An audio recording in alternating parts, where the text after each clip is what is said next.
She just climbed one step up, and suddenly,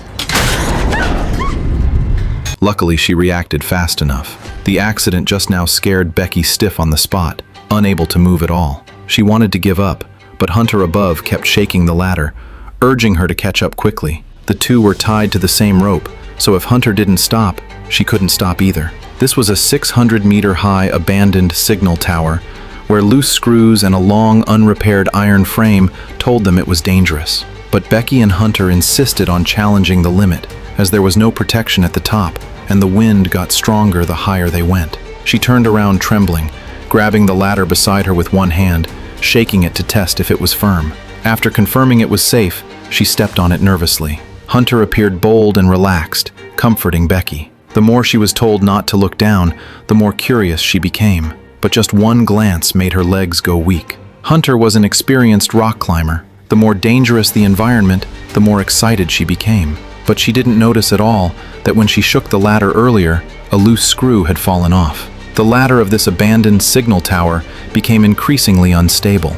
Hunter, who reached the top first, reached out to pull her, but unexpectedly, she slipped and almost fell. Becky held onto the ladder tightly and finally reached the summit with Hunter's help. The two slowly stood up and looked down, as if the whole world was at their feet. Wanting to take more photos for fans, Hunter untied the safety rope and posed with one hand hanging high in the air. But when they finished taking photos and prepared to return, they were stunned, suddenly finding going down much harder than coming up. Hunter protected Becky to go down first, holding the tower peak with one hand while grabbing Becky with the other. She only let go slowly after Becky reached the ladder. Becky breathed a sigh of relief, but unexpectedly, after a few steps, the ladder shook violently and an accident occurred.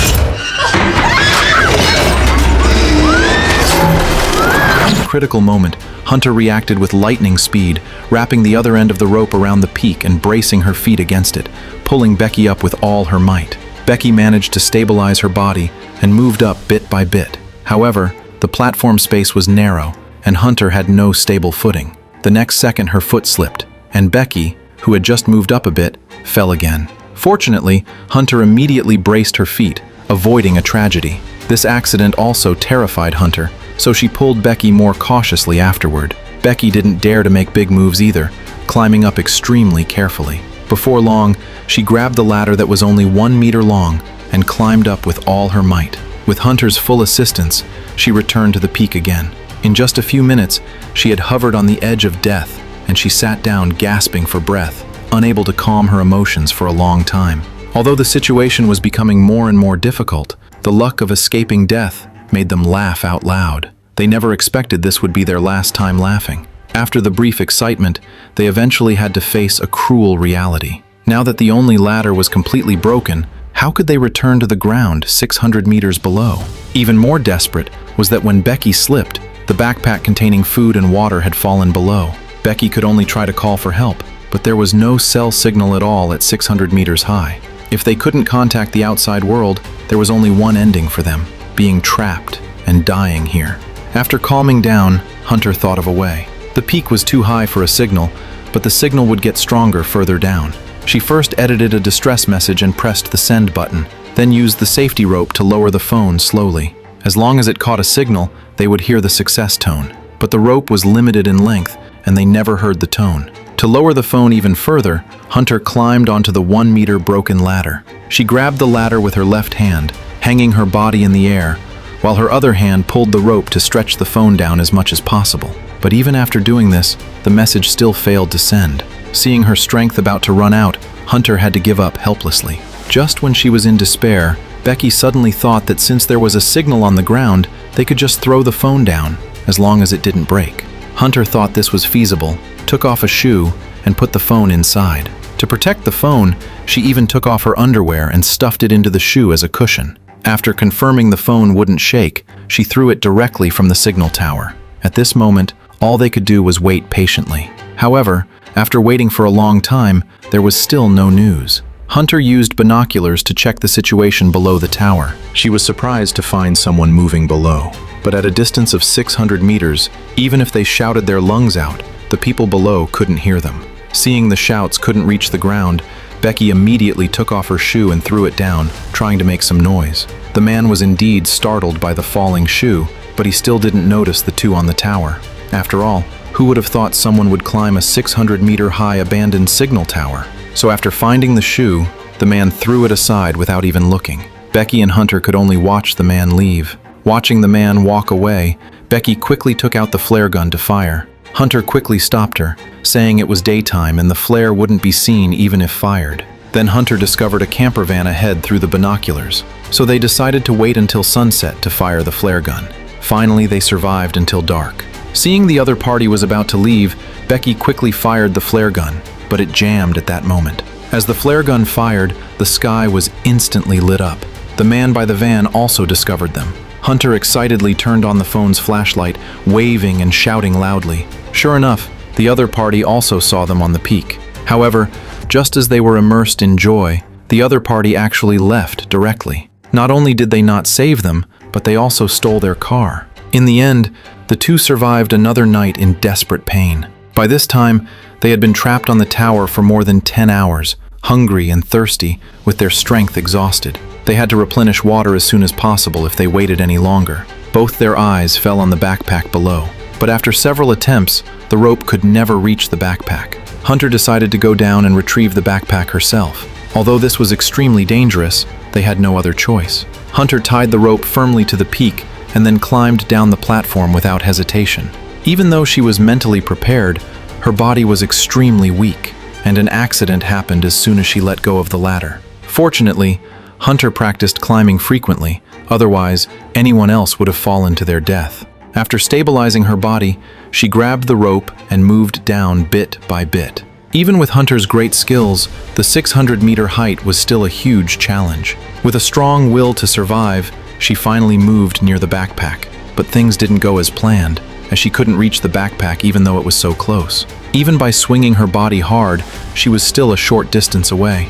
If she couldn't get the survival supplies, they would die on the tower. In desperation, she made a crazy move. Seeing Hunter successfully jumped over, Becky's heart finally settled down.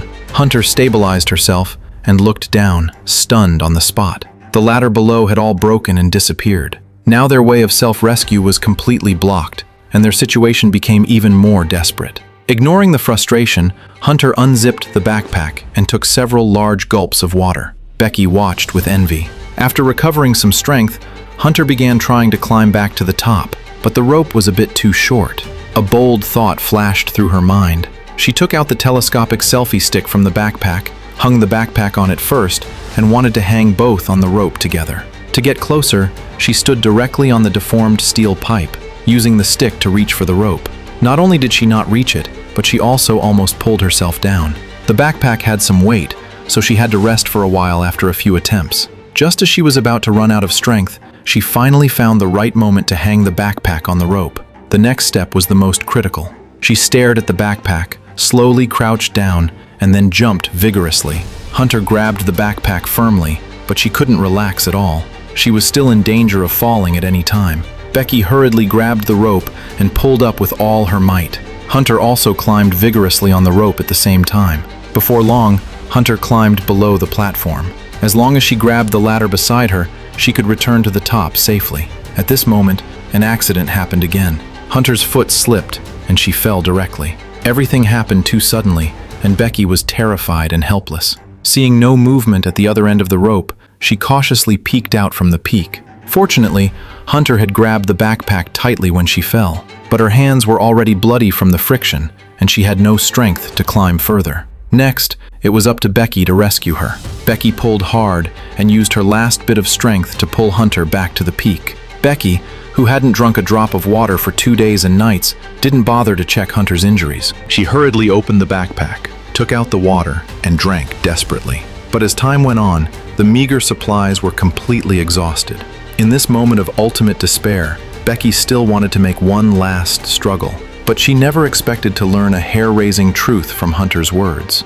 At this moment, Becky suddenly remembered that Hunter didn't survive that accident at all. Instead, she had fallen heavily below and died on the spot. Hunter's death was too much of a shock for Becky, and she was unwilling to accept this cruel fact for a while. She had hallucinated the retrieved backpack into Hunter's appearance. The shattering of the hallucination made Becky's spirit completely collapse. Becky completely gave up hope for survival, leaning against the peak and waiting quietly for death to come. A vulture circling high above thought Becky was dead and landed beside her, intending to peck at her body. But just as the vulture was about to bite, the drowsy Becky suddenly opened her eyes. She grabbed the vulture's neck tightly and smashed it hard against the platform. At that moment, Becky's will to survive exploded. Becky actually ate half the vulture raw. After replenishing her strength, she no longer sat waiting for death. She tied up her hair, untied the safety rope left by Hunter, and gathered the courage to climb onto the remaining ladder. After fixing the safety buckle on the ladder, she threw the rope into the air. Then she skillfully climbed down step by step. This time she had no fear at all.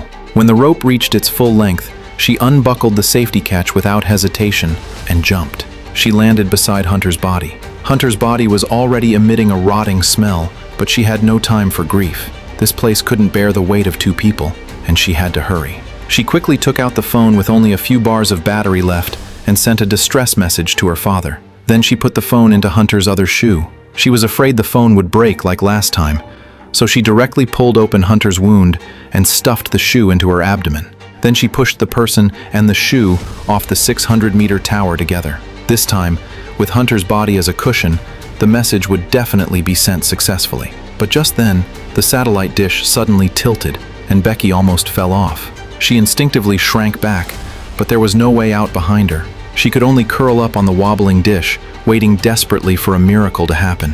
Becky was very lucky, and after an unknown amount of time, her father arrived at the bottom of the tower.